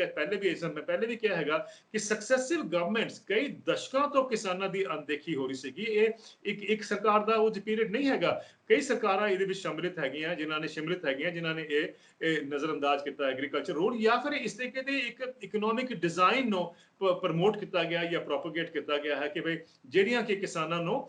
ਪਿੰਡਾਂ ਚੋਂ ਕੱਢ ਕੇ ਸ਼ਹਿਰ ਦੀ ਤਰਫ ਲੈ ਕੇ ਆਉਣ। ਹੁਣ ਦੇਖੋ ਸਾਡੇ ਇੱਕ ਮਿੰਟ ਜਦ ਅਗਰ ਇਜਾਜ਼ਤ ਦਿਓ ਤਾਂ ਸਾਡੇ ਰਿਜ਼ਰਵ ਬੈਂਕ ਆਫ ਇੰਡੀਆ ਦੇ ਗਵਰਨਰ ਹੁੰਦੇ ਸੀਗੇ ਪਿਛਲੇ, ਉਹ ਬੋਲ ਗਏ ਹੈਗੇ ਕਈ ਜਗ੍ਹਾ ਤੇ ਕਿ ਵੀ ਅਸਲੀ ਰਿਫਾਰਮ ਹਿੰਦੁਸਤਾਨ 'ਚ ਤਾਂ ਹੀ ਹੋਏਗਾ ਜਦ ਅਸੀਂ ਪਿੰਡਾਂ ਚੋਂ ਕਿਸਾਨਾਂ ਨੂੰ ਖੇਤੀ ਚੋਂ ਕੱਢ ਕੇ ਸ਼ਹਿਰ 'ਚ ਲੈ ਕੇ ਆਵਾਂਗੇ, ਕਿਉਂਕਿ ਸ਼ਹਿਰ ਵਿੱਚ ਸਸਤੀ ਲੇਬਰ, ਚੀਪ ਲੇਬਰ ਦੀ ਜ਼ਰੂਰਤ ਹੈ, ਯਾਨੀ ਦਿਹਾੜੀ ਮਜ਼ਦੂਰ ਦੀ ਜ਼ਰੂਰਤ ਹੈ। ਹੁਣ ਤੁਸੀਂ ਮੈਨੂੰ ਦੱਸੋ ਕਿ ਇਹ ਜਿਹੜਾ ਇਕਨੋਮਿਕ ਸੋਚ ਹੈ ਕਿ ਕਿਸਾਨਾਂ ਨੂੰ ਖੇਤੀ ਚੋਂ ਕੱਢ ਕੇ ਅਸੀਂ ਦਿਹਾੜੀ ਮਜ਼ਦੂਰ ਬਣਾਈਏ ਸ਼ਹਿਰਾਂ ਵਿੱਚ, ਅਗਰ ਇਹ ਸਾਡੀ ਇਕਨੋਮਿਕ ਇੰਪਲੋਇਮੈਂਟ ਜਾਂ ਜਿਹਨੂੰ ਅਸੀਂ ਕਹਿੰਦੇ ਅਨਇੰਪਲੋਇਮੈਂਟ ਨੂੰ ਐਡਰੈਸ ਕਰਨ ਦਾ ਵੀ ਇੱਕ ਤਰੀਕਾ ਹੈ ਜਾਂ ਇਕਨੋਮਿਕ ਗਰੋਥ ਦਾ ਇਹ ਇੱਕ ਸੋਚ ਹੈਗੀ ਹੈ, ਤਾਂ ਮੈਨੂੰ ਲੱਗਦਾ ਕਿ ਸਾਰੀ ਇਕਨੋਮਿਕ ਜਿਹੜਾ ਮਾਡਲ ਹੈਗਾ ਜਾਂ ਡਿਜ਼ਾਈਨ ਹੈਗਾ ਉਹਨੂੰ ਰੀਥਿੰਕਿੰਗ ਕਰਨ ਦੀ ਜ਼ਰੂਰਤ ਹੈਗਾ। ਉਹਨੂੰ ਜਿਸ ਤਰ੍ਹਾਂ ਕਿਸਾਨ ਪਿਛਲੇ ਸਾਲ ਤੁਸੀਂ ਦੇਖਿਆ ਨਾ, ਜਿਹੜੇ ਕਿਸਾਨ ਪਿੰਡਾਂ ਚੋਂ ਨਿਕਲ ਕੇ ਸ਼ਹਿਰ 'ਚ ਆਏ, ਪਿਛਲੇ ਸਾਲ ਤੁਸੀਂ ਦੇਖਿਆ ਘੱਟ ਤੋਂ ਘੱਟ 10 ਕਰੋੜ ਲੋਕੀ ਜਿਹੜੇ ਹੈਗੇ ਆ ਵਾਪਿਸ ਇੰਟਰਸਟੇਟ ਜਾਂ ਇੰਟਰਾਸਟੇਟ ਮਾਈਗ੍ਰੇਸ਼ਨ ਹੋਈ ਹੈ। ਉਹ ਜਿਹੜੇ ਉਹਨਾਂ ਨੂੰ ਮੈਂ ਐਗਰੀਕਲਚਰ ਰਿਫਿਊਜੀਜ਼ ਕਹਿੰਦਾ ਹੈਗਾ, ਜਿਹੜੇ ਸ਼ਹਿਰ ਵਿੱਚ ਲੇਬਰ ਦਾ ਕੰਮ ਕਰਨ ਆਏ ਸੀਗੇ, ਉਹ ਸਿਰਫ ਰਿਵਰਸ ਮਾਈਗ੍ਰੇਸ਼ਨ ਨਹੀਂ, ਸਾਡੇ ਦੇਸ਼ ਨੂੰ ਉਹ ਤੋਂ ਇੱਕ ਸਬਕ ਲੈਣਾ ਚਾਹੀਦਾ ਕਿ ਸਾਡੀ ਇੱਕ ਇਕਨੋਮਿਕ ਜਿਹੜੀ ਸੋਚ ਹੈ ਉਹਨੂੰ ਵੀ ਰਿਵਰਸ ਥਿੰਕਿੰਗ ਸਾਨੂੰ ਲੈ ਕੇ ਜਾਣਾ ਚਾਹੀਦਾ ਹੈਗਾ ਕਿ after all is that the right model ਕਿ ਅਸੀਂ ਪਿੰਡਾਂ ਚੋਂ ਖੇਤੀ ਚੋਂ ਕਿਸਾਨਾਂ ਨੂੰ ਕੱਢ ਕੇ ਸ਼ਹਿਰ 'ਚ ਲੈ ਕੇ ਆਈਏ ਜਾਂ ਐਗਰੀਕਲਚਰ ਨੂੰ ਹੀ ਇਕਨੋਮਿਕਲੀ ਵਾਇਬਲ ਬਣਾਈਏ, ਇੱਕ ਆਪਣੇ ਇਕਨੋਮਿਕ ਗਰੋਥ ਦਾ ਜਾਂ power house of economic growth agriculture ਨੂੰ ਕਨਵਰਟ ਕਰੀਏ। ਇਹ ਸੋਚ ਤੇ ਮੈਨੂੰ ਲੱਗਦਾ ਕਿ ਜ਼ਿਆਦਾ ਚਰਚਾ ਹੋਣੀ ਚਾਹੀਦੀ ਹੈ ਜੀ। ਸਰ ਜਿਵੇਂ ਤੁਸੀਂ ਮੈਂਸ਼ਨ ਕੀਤਾ ਸਿਵਲ ਸੁਸਾਇਟੀ ਦੀ ਰਿਸਪੌਂਸਿਬਿਲਟੀ ਬਾਰੇ, ਉਹਨਾਂ ਨੂੰ ਇਹ ਮਸਲਿਆਂ ਉੱਤੇ ਜ਼ਿਆਦਾ ਜਾਣੂ ਕਰਾਉਣ ਵਾਸਤੇ ਜਾਂ ਉਹ ਇਹ ਮਸਲੇ ਨੂੰ ਡੂੰਘਾਈ ਨਾਲ ਸਮਝ ਸਕਣ, ਉਹਨਾਂ ਵਾਸਤੇ ਕੀ how do you think we ਕੀ ਕਰਨਾ ਚਾਹੀਦਾ ਸਾਨੂੰ ਵੀ ਉਹ ਇਸ ਰਿਲੇਟ ਕਰ ਸਕਣ, ਤਾਂ ਕਿ ਇਹੋ ਜਿਹੀ ਕਾਜ਼ੇਜ ਜਦੋਂ ਇਹ ਜਿਹਾ ਇੱਕ ਤਰ੍ਹਾਂ ਤੋਂ ਸੱਟ ਵੱਜਦੀ ਹੈ ਕਿਸੇ ਕਿਸਾਨੀ ਖੇਤਰ ਨੂੰ ਜਾਂ ਕਿਸਾਨ ਨੂੰ, ਤਾਂ ਉਹ ਸਾਰੇ ਇਕੱਠੇ ਹੋ ਕੇ ਇਸ ਦਾ ਕਿਸਾਨਾਂ ਦਾ ਸਾਥ ਦੇਣ? How do we sensitize? ਇਹ बहुत क्लियर है कि सिविल सोसाइटी मेरा मतलब है जो सिविल सोसाइटी कहना मैं सिर्फ एक्टिविस्ट की गल नहीं कर रहा हैगा मैं ਉਹਦੇ ਵਿੱਚ मीडिया होए अपना एकेडमिया होए हाँ जी एनवायरमेंटलिस्ट होन अलग अलग किस्म के जो भी सैक्शनस है सब का मैं रोल अदा करना इन्वॉल्व करना चाहना क्योंकि आफ्टर ऑल जब सानू सस्ता अनाज मिलता हैगा ईयर आफ्टर ईयर किसान ਤੁਹਾਡੇ ਟੇਬਲ ਤੇ बिल्कुल सस्ता अनाज एंड ऑल्सो इंश्योरिंग कि ਤੁਹਾਨੂੰ रेगुलर फूड सप्लाई ਜਿਹੜੀ ਹੈ ਉਹ ਮਿਲਦੀ ਰਹੇ ਇਹ ਰੋਲ ਕਿਸਾਨਾਂ ਨੇ ਅਦਾ ਕੀਤਾ ਹੈਗਾ ਲੇਕਿਨ क्या कभी ਅਸੀਂ ਕਿਸਾਨਾਂ ਦੇ ਦੁੱਖ ਨੂੰ ਕਦੀ ਸਮਝਣ ਦੀ ਕੋਸ਼ਿਸ਼ ਕੀਤੀ ਹੈ क्या कारण है कि भाई सिविल सोसाइटी ने कभी इस गल पे भी डिस्कशन ज्यादा नहीं किया कि किसान आत्महत्या क्यों कर रहे हैं किसाना ईवन पंजाब विच एक study Punjab agriculture university Ludhiana ने पंजाबी यूनिवर्सिटी पटियाला ने और गुरु नानक देव यूनिवर्सिटी अमृतसर ने तिना यूनिवर्सिटियां ने एक मिलके हाउस टू हाउस सर्वे किया 2000 और 2015 ਦੇ ਵਿੱਚ यानी इस 15 साल के पीरियड ਵਿੱਚ ਉਹ ਸਟੱਡੀ ਇਹ ਕਹਿੰਦੀ ਹੈਗੀ ਕਿ ਪੰਜਾਬ ਵਿੱਚ 16600 किसान और किसान मजदूर आत्महत्या करते हैं क्या ਤੁਸੀਂ ਦੇਖਿਆ ਪੰਜਾਬ ਵਿੱਚ ਕਦੀ ਇਸ ਗੱਲ ਤੇ ਬਹੁਤ ਬੜੀ ਚਰਚਾ ਹੋਈ ਹੋ सिवाय जब पोलिटिकल इशू आता इलेक्शन आती है तो कर्जे माफ कर दो इशू समझ के आ जाता है लेकिन क्यों नहीं होया कि भी एकेडमिया जिहदे विच यूनिवर्सिटीज हैगियां इन्वॉल्वड हाँ जी जो मीडिया इन्वॉल्वड हैगा देश का अपने अलग एक लैवल ते और उहदे अलावा साडे जिहड़े बाकी सिविल सोसाइटी सैक्शनस हैगे क्यों नहीं इस गल ते I think it should have been a hot topic of debate नहीं होया नेशनल लेवल ते भी देख लीए असी 1995 तो जब तो नेशनल क्राइम रिकॉर्ड ब्यूरो ने ऑफिशियली डाटा सानू देना शुरू किया हैगा तकरीबन 3,60,000 किसान आत्महत्या कर चुके हैं पर तुसी कभी सोचा हैगा कि भी देश विच ਇਹ ਇੰਨੇ ਬੜੇ ਲੋਕਾਂ ਦੀ ਆਤਮ-ਹੱਤਿਆ ਹੋ ਜਾਂਦੀ ਹੈ ਇੰਨੇ ਬੜੇ ਤਬਕੇ ਦੀ ਆਤਮ-ਹੱਤਿਆ ਹੋ ਜਾਂਦੀ ਹੈ ਇੱਕ ਜਿਹੜਾ ਇੱਕ ਜਿਹਨੂੰ ਕਹਿੰਦੇ ਨਾ ਇੱਕ ਐਸਾ ਸਪਿਰਿਟਡ ਰਿਸਪੌਂਸ ਉਹਨੂੰ ਦੇਖਣਾ ਚਾਹੀਦਾ ਸੀ ਸਾਨੂੰ ਦੇਸ਼ ਨੂੰ ਮਿਲਣਾ ਚਾਹੀਦਾ ਸੀਗਾ ਕਿ ਵੀ ਸਾਰਾ ਦੇਸ਼ ਚਿੰਤਿਤ ਹੁੰਦਾ ਕਿ ਕਿਸਾਨ ਕਿਉਂ ਆਤਮ-ਹੱਤਿਆ ਕਰ ਰਹੇ ਔਰ ਜੇ ਵਾਕਈ ਚਿੰਤਿਤ ਹੁੰਦਾ ਤਾਂ ਇਹਦਾ ਕੋਈ ਸਮਾਧਾਨ ਵੀ ਨਿਕਲ ਆਣਾ ਸੀਗਾ ਕਹਿਣ ਦਾ ਮਤਲਬ ਹੈਗਾ ਕਿ somewhere we have failed to stand with the farmers ਔਰ ਅਸੀਂ ਕਿਸਾਨ ਦੀ ਮਜਬੂਰੀ ਨੂੰ ਕਿਸਾਨ ਦੇ ਦੁੱਖ ਨੂੰ ਨਹੀਂ ਸਮਝਿਆ ਹੈਗਾ ਇਸੇ ਕਰਕੇ ਅੱਜ ਕਿਸਾਨ ਸੜਕਾਂ ਤੇ ਹੈਗਾ इसी करके किसान इन्ने महीनों तो अपने कैंप लगा के बैठा है दिल्ली के बॉर्डर से क्यों क्योंकि उन्होंने एक्चुअली फेल किया है what I am trying to say is कि we as a society have failed the farmers because farmers अपना उन्होंने रोल बिल्कुल अदा किया है हर साल सानू उन्होंने रिकॉर्ड प्रोडक्शन पैदा करके दी हैगी है चाहे उन्होंने उन्होंने हक मिलिया या नहीं मिलिया जी दविंदर जी एक गल ये पूछनी है हुण भी गल पंजाब दी हो रही है हरे इनकलाब बारे कहा जाता है भी उन्हें पंजाब नूं वरदान की बजाय वो पंजाब वास्ते एक श्राप वांगू साबित होया है कि उन्हें ज़्यादा नुकसान किया है कि ये गल सही है कि ग्रीन रेवोल्यूशन या हरा इनकलाब पंजाब वास्ते नुकसानदेह रहा है देखो ग्रीन रेवोल्यूशन का एक रोल सीगा और जिस टाइम ग्रीन रेवोल्यूशन देश ਵਿੱਚ ਲੈ ਕੇ ਆਇਆ ਗਿਆ ਸੀਗਾ ਪੰਜਾਬ ਨੇ ਇੱਕ ਬਹੁਤ ਬੜੀ ਭੂਮਿਕਾ ਉਹਦੇ ਵਿੱਚ ਅਸੀਂ ਸਭ ਜਾਣਦੇ ਹਾਂ ਕਿ ਨਿਭਾਈ ਹੈਗੀ ਹੈ ਔਰ ਇਨਫੈਕਟ ਪੰਜਾਬ ਦੇ ਕਰਕੇ ਹੀ ਸਾਨੂੰ ਮੰਨਣਾ ਪਏਗਾ ਕਿ ਅਗਰ ਦੇਸ਼ ਅੱਜ ਉਹ ਭੁੱਖ ਦਾ ਕਟੋਰਾ ਲੈ ਕੇ ਨਹੀਂ ਖੜਾ ਦੁਨੀਆ ਸਾਹਮਣੇ ਉਹਦੇ ਵਿੱਚ ਪੰਜਾਬ ਦਾ ਬਹੁਤ ਬੜਾ ਯੋਗਦਾਨ ਹੈਗਾ ਇਸ ਯੋਗਦਾਨ ਪਹਿਲੀ ਗੱਲ ਤਾਂ ਹੈ ਕਿ ਐਪਰੀਸ਼ੀਏਟ ਕਰਨਾ ਚਾਹੀਦਾ and I think we must salute our farmers ਕਿ ਉਹਨਾਂ ਨੇ ਇੰਨੇ ਮਿਹਨਤ ਨਾਲ ਇਹ ਕੰਮ ਦੇਸ਼ ਵਾਸਤੇ ਕੀਤਾ ਹੈਗਾ ਔਰ इस वास्ते बड़ा इंपॉर्टेंट है कि जब 1965-66 ਵਿੱਚ रेवोल्यूशन की शुरुआत हुई सी तो मैं याद है कि भाई उस पीरियड में 1965 और 1966 ਵਿੱਚ ਅਸੀਂ 1965 ਵਿੱਚ 10 ਮਿਲੀਅਨ ਟਨ और 1966 ਵਿੱਚ 11 ਮਿਲੀਅਨ ਟਨ wheat ਦਾ ਅਸੀਂ ਇੰਪੋਰਟ ਕੀਤਾ ਸੀਗਾ and that time it was the biggest food import in the world और उस टाइम ਸਾਨੂੰ ਕਿਹਾ ਜਾਂਦਾ ਸੀਗਾ ਕਿ India was a country living in ship to mouth existence ਯਾਨੀ ਜਹਾਜ਼ਾਂ ਤੋਂ ਹੀ ਅਨਾਜ ਆਂਦਾ ਸੀਗਾ ਔਰ ਸਿੱਧਾ ਸਾਡੇ ਭੁੱਖਾਂ ਦੇ ਪੇਟ ਵਿੱਚ ਜਾਂਦਾ ਸੀਗਾ ਸੋ ਇਹ ਕੰਡੀਸ਼ਨ ਚੋਂ ਉਭਾਰ ਕੇ ਪੰਜਾਬ ਦੇ ਕਿਸਾਨਾਂ ਨੇ ਸਾਨੂੰ ਸੈਲਫ ਸਫੀਸ਼ੀਐਂਸੀ ਦੀ ਤਰਫ ਲੈ ਕੇ ਆਏ ਆਤਮ ਨਿਰਭਰਤਾ ਦੀ ਤਰਫ ਲੈ ਕੇ ਆਏ ਉਹਨਾਂ ਦੀ ਕੋਈ ਉਹਨਾਂ ਦਾ ਰੋਲ ਇਹ ਸੀਗਾ ਕਿ ਜੋ ਸਰਕਾਰ ਨੇ ਦੱਸਿਆ ਕਿ ਵੀ ਤੁਸੀਂ ਇਹ ਪਾਲਿਸੀ ਇਹ ਟੈਕਨੋਲੋਜੀ ਜਾਂ ਇਹ ਪੈਟਰਨ ਨੂੰ ਅਪਣਾਓ ਉਹਨਾਂ ਨੇ ਅਪਣਾਇਆ और जो किया गया उन्होंने किया सरकार ने किया कि तुसी या यूनिवर्सिटीज़ ने किया या गवर्नमेंट के डिपार्टमेंट्स जिहड़े एग्रीकल्चर नाल जुड़े सी उन्होंने जोर पाया किसानां ते बहुत अच्छे नैटवर्क के नाल एक्सटेंशन दे कि भी तुसी फर्टिलाइजर का इन्ना उपयोग करो तुसी पेस्टिसाइड का उन्ना उपयोग करो जो इन्होंने किया किसानां ने किया हुण ओवर द पीरियड अगर उहदे नाल एनवायरमेंटल क्राइसिस खड़ा हो गया हैगा मेरा मानना है you can't blame the farmers for it ਇਹ ਸਿਸਟਮ ਨੇ ਜਾਂ ਰਿਸਰਚ ਔਰ ਡਿਵੈਲਪਮੈਂਟ ਦਾ ਜਿਹੜਾ ਸਿਸਟਮ ਸੀਗਾ ਉਹਨੇ ਹੀ ਕਿਸਾਨਾਂ ਨੂੰ ਉਸ ਤਰ੍ਹਾਂ ਪੁਸ਼ ਕੀਤਾ ਸੀਗਾ। ਔਰ ਜੋ ਅੱਜ ਅਸੀਂ ਦੇਖ ਰਹੇ ਹੈਗੇ ਕਿ ਜੋ এনवायरमेंटल ਕ੍ਰਾਈਸਿਸ ਪੰਜਾਬ ਵਿੱਚ ਖੜਾ ਹੈਗਾ, ਉਹ ਸਮਝਣ ਵਾਸਤੇ ਮੈਨੂੰ ਲੱਗਦਾ ਕਿ ਸਾਨੂੰ ਦੇਖਣਾ ਪਏਗਾ ਕਿ ਬਈ ਉਸੇ ਸਿਸਟਮ ਨੇ ਜਿਨ੍ਹਾਂ ਨੇ ਕਿਸਾਨਾਂ ਨੂੰ ਕਿਹਾ ਸੀਗਾ ਕਿ ਵੀ ਮਜਬੂਰ ਕੀਤਾ ਜਾਂ ਬਿਲਡ ਅਪ ਕੀਤਾ ਕਿ ਤੁਸੀਂ ਵੀਟ ਤੋਂ ਬਾਅਦ ਵੀਟ ਤੋਂ ਬਾਅਦ ਪੈਡੀ ਔਰ ਪੈਡੀ ਤੋਂ ਬਾਅਦ ਵੀਟ ਦਾ ਜਿਹੜਾ ਕ੍ਰੌਪਿੰਗ ਰੋਟੇਸ਼ਨ ਹੈ ਉਹਨੂੰ ਤੁਸੀਂ ਫੋਲੋ ਕਰੋ। ਔਰ ਇੰਟੈਂਸਿਵ ਕ੍ਰੌਪਿੰਗ ਸਿਸਟਮ ਸੀਗਾ, ਵਿਚ ਮੀਨਸ ਇਟ ਵਾਸ ਐਗਜ਼ੌਸਟਿਵ ਮਤਲਬ ਹੈ ਜ਼ਮੀਨ ਤੋਂ ਅਸੀਂ ਉਹਦੀ ਫਰਟੀਲਿਟੀ ਤੇ ਬਹੁਤ ਮਾਰ ਪਈ ਹੈਗੀ ਹੈ ਔਰ ਉਹ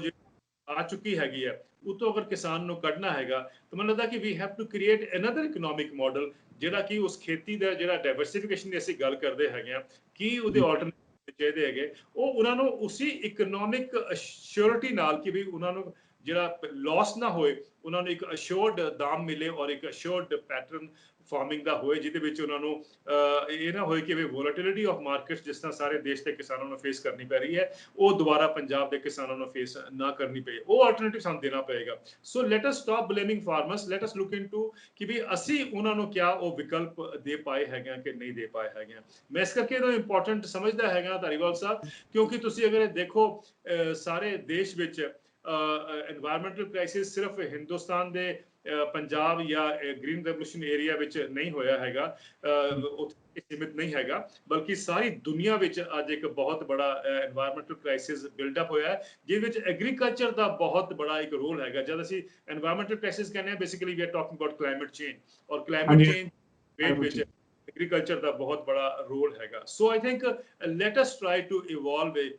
ਕ੍ਰੌਪਿੰਗ ਪੈਟਰਨ ਔਰ ਐਗਰੀਕਲਚਰ ਦਾ ਫਾਰਮਿੰਗ ਦਾ ਸਿਸਟਮ ਜਿਹੜਾ ਕਿ ਅਨੁਕੂਲ ਹੋਏ ਸਾਡੇ ਵਾਤਾਵਰਣ ਨਾਲ ਔਰ ਇਕਨੋਮਿਕਲੀ ਵਾਇਬਲ ਵੀ ਹੋਏ। ਜਦ ਤੱਕ ਉਹ ਇਕਨੋਮਿਕਲੀ ਵਾਇਬਲ ਨਹੀਂ ਹੋਏਗਾ, ਮੈਨੂੰ ਲੱਗਦਾ ਕਿ we have failed in our duty to ensure ਕਿ ਬਈ ਗ੍ਰੀਨ ਰੈਵੋਲੂਸ਼ਨ ਤੋਂ ਅਸੀਂ ਕੋਈ ਐਵਰਗ੍ਰੀਨ ਰੈਵੋਲੂਸ਼ਨ ਤਰਫ ਜਾ ਕੇ ਇੱਕ ਰਸਤਾ ਦਿਖਾਈਏ। ਜੀ ਸਰ, ਬਹੁਤ ਲੰਬੇ ਸਮੇਂ ਤੋਂ ਹੁਣ ਕਿਸਾਨ ਬਾਰਡਰ ਤੇ ਡਟੇ ਹੋਏ ਨੇਗੇ ਤੇ ਕੇਂਦਰ ਦੇ ਖਿਲਾਫ, ਕੇਂਦਰ ਦੇ 3 ਖੇਤੀ ਕਾਨੂੰਨਾਂ ਖਿਲਾਫ ਲੜਾਈ ਵੀ ਲੜ ਰਹੇ ਹੈਗੇ ਆ। ਹੁਣ ਤੱਕ ਇਹੀ ਰੁਝਾਨ ਆ ਰਿਹਾ ਹੈ, ਥੋੜਾ ਬਹੁਤਾ ਕਾਮਯਾਬ ਵੀ ਹੋਏ ਨੇ, ਪਰ ਕਿਤੇ ਨਾ ਕਿਤੇ ਇੱਕ ਲਾ ਲਓ ਵੀ ਫੀਲਿੰਗ ਆਫ ਹੈਲਪਲੈਸਨੈਸ ਵੀ ਹੈਗੀ ਹੈ। ਕੀ ਇਹ ਜਿਹੜਾ ਕਿਸਾਨੀ ਮੋਰਚਾ ਹੈ ਦਿੱਲੀ ਦੇ, ਇਹ ਕੋਈ ਹੋਰ ਮੋੜ ਵੀ ਲੈ ਸਕਦਾ ਹੈ ਆਉਣ ਵਾਲੇ ਸਮੇਂ 'ਚ? ਦੇਖੋ ਇਹ ਬਹੁਤ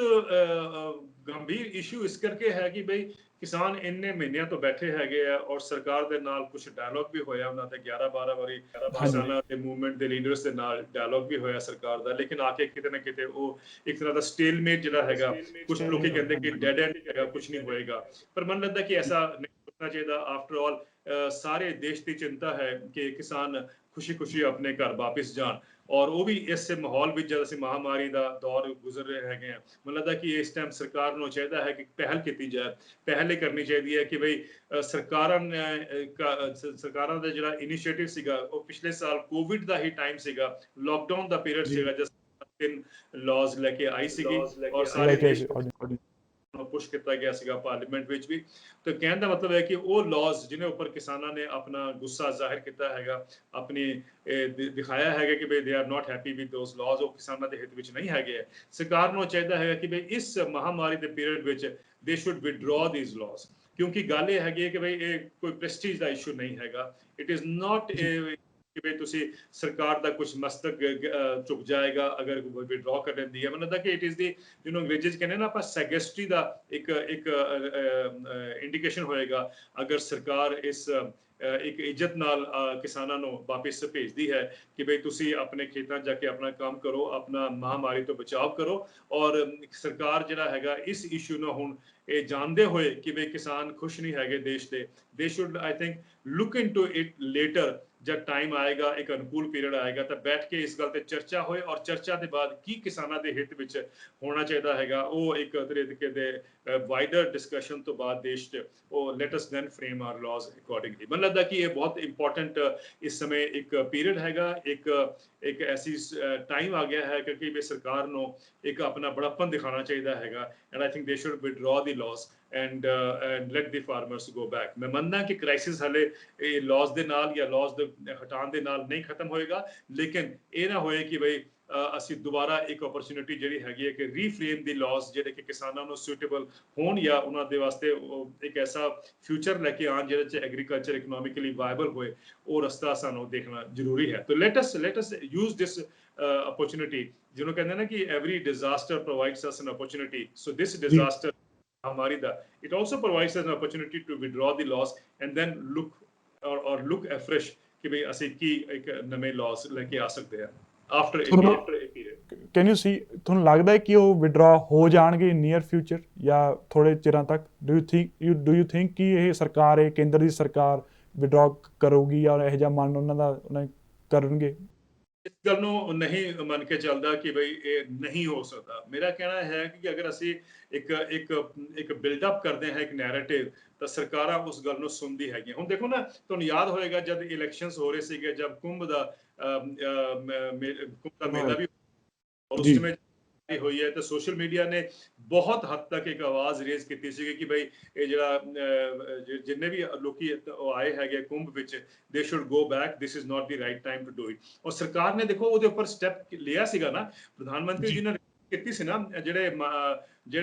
ਸਿੰਬੋਲਿਕ ਕਰ ਲਓ, ਹਾਂਜੀ ਸਿੰਬੋਲਿਕ ਕਰ ਲਓ ਸੀਗੇ, ਉਹਨਾਂ ਨੂੰ ਕਿਹਾ ਨਾ ਕਿ ਬਈ ਤੁਸੀਂ ਸਿਰਫ ਸਿੰਬੋਲਿਕ ਰੱਖੋ, ਔਰ ਅਸੀਂ ਇਹ ਤਾਂ ਹੁਣ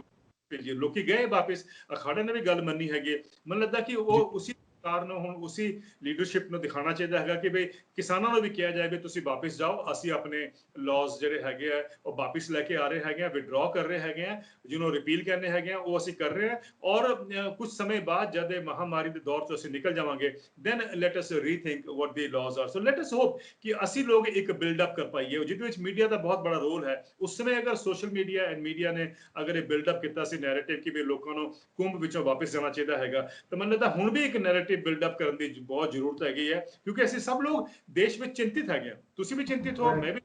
ਹੋਰ ਵੀ ਜਨਤਾ ਚਿੰਤਿਤ ਹੈਗੀ ਹੈ। ਜਿੰਦਰ ਸ਼ਰਮਾ ਜੀ, ਜਿਹੜੇ 3 ਖੇਤੀ ਕਾਨੂੰਨ ਨੇ ਉਹਨਾਂ ਵਿੱਚ ਤੁਹਾਨੂੰ ਕਮੀਆਂ ਕੀ ਲੱਗ ਰਹੀਆਂ ਨੇ?